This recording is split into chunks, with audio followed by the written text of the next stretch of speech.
नमस्कार मित्रांनो, total support Marathi या यूट्यूब चॅनलवर आपल्या सगळ्यांचे पुन्हा एकदा स्वागत आहे। मित्रांनो, आता क्षणाची अत्यंत महत्त्वाची अशी बातमी समोर येत आहे। टप्पावाढ व आर्थिक तरतुदी संदर्भात शिक्षक समन्वय संघाने माननीय नामदार रावसाहेब पाटील दानवे यांची भेट घेतली आहे आणि त्यांना 14 ऑक्टोबर 2024च्या शासन निर्णयातील शिक्षक व शिक्षकेतर कर्मचाऱ्यांना पदांना आगामी अर्थसंकल्पात भरीव निधीची तरतूद करण्याबाबतचे पत्र दिलेले आहे आणि त्यावर माननीय नामदार रावसाहेब दानवे साहेब काय म्हणाले ते आपण पाहणार आहोत। तत्पूर्वी मित्रांनो, जर आपण या चॅनलवर नवीन असाल आणि आपणास जर व्हिडिओ माहितीपूर्ण वाटला तर नक्कीच लाईक कराल आणि टोटल सपोर्ट मराठी या यूट्यूब चॅनलला अजूनपर्यंत सबस्क्राईब नसेल तर सबस्क्राईब करून बेल आयकॉन नक्की दाबा मित्रांनो।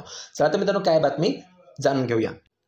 आज भोकरदन येथे देशाचे माजी केंद्रीय रेल्वे राज्यमंत्री माननीय नामदार रावसाहेब पाटील दानवे दादा यांची अंशतः अनुदानित शिक्षक बांधवांनी भेट घेऊन आपल्या मागण्यांचे निवेदन सादर केले।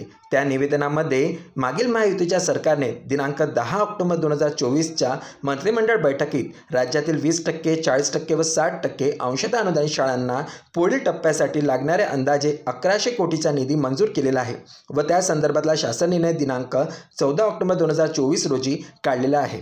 यामुळे राज्यातील 52,324 शिक्षकांना वाढीव टप्प्याचा लाभ होणार आहे। विशेष करून आपल्या छत्रपती संभाजीनगर जालना लोकसभा मतदारसंघातील बहुतांश शाळा या आपल्या विचाराच्या व राज्याच्या संख्येने क्रमांक 2च्या आहेत। त्यामुळे या निर्णयामुळे जास्तीत जास्त लाभ हा आपल्या लोकसभा मतदारसंघातील शिक्षक व शिक्षकेतर व राज्यातील अंशतः अनुदानित शिक्षकांना होणार आहे।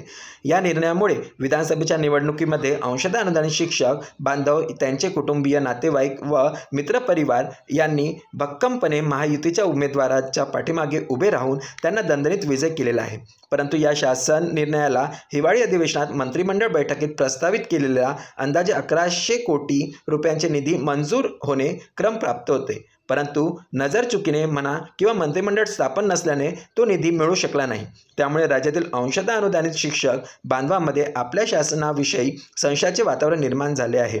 म्हणून आपण या विषयात गांभीर्याने लक्ष घालून राज्याचे कर्तव्यदक्ष लोकप्रिय मुख्यमंत्री माननीय नामदार देवेंद्रजी फडणवीस साहेब, उपमुख्यमंत्री तथा वित्तमंत्री अजितदादा पवार साहेब यांच्या कानावर हा विषय घालून राज्यातील तमाम शिक्षक बांधवांना पुढील वाढीव टप्प्याचा निधी मिळवून द्यावा ही विनंती करण्यात आलेली आहे आणि त्यांना अंशतः अनुदानित बांधवांना अनुदान मिळवून देण्याचा 2 टप्प्यामध्ये आपला प्रामुख्याने सिंहाचा वाटा राहिलेला आहे। यामध्ये तत्कालीन शिक्षण मंत्री विनोद तावडे असतील किंवा सुधीर भाऊ मुनगंटीवार असतील यांच्याकडे आपण शब्द टाकून त्यावेळेस सुद्धा राज्यातील तमाम शिक्षक बांधवांच्या पाठीशी आपण खंबीरपणे उभे राहून त्यांना निधी मंजूर करून दिलेला आहे। यापुढेही आपण आगामी टप्पा आम्हाला जरूर मिळवून द्याल यात आमच्या मनात कुठलीही शंका नाही। यापुढे आम्ही सर्व अंशतः शिक्षक बांधव कायम आपल्यासोबत राहू अशी ग्वाही त्यांना या निमित्ताने देण्यात आली आणि त्यावर माननीय रावसाहेब पाटील दानवे म्हणाले की मी मुंबईत मुख्यमंत्री यांना भेटणार आहे आणि तुमचा प्रश्न त्यांच्या कानावर टाकतो असे सकारात्मक आश्वासन माननीय रावसाहेब पाटील दानवे यांनी दिलेले आहे। तर नक्कीच मित्रांनो, माननीय रावसाहेब दानवे पाटील सुद्धा आपल्याला अनुदान मिळवून देईल हीच अपेक्षा। चला तर मित्रांनो, माहिती आवडली तर नक्कीच लाईक करा आणि टोटल सपोर्ट मराठी या यूट्यूब चॅनलला अजूनपर्यंत सबस्क्राईब नसेल तर सबस्क्राईब करून बेल आयकॉन नक्की दाबा मित्रांनो। धन्यवाद।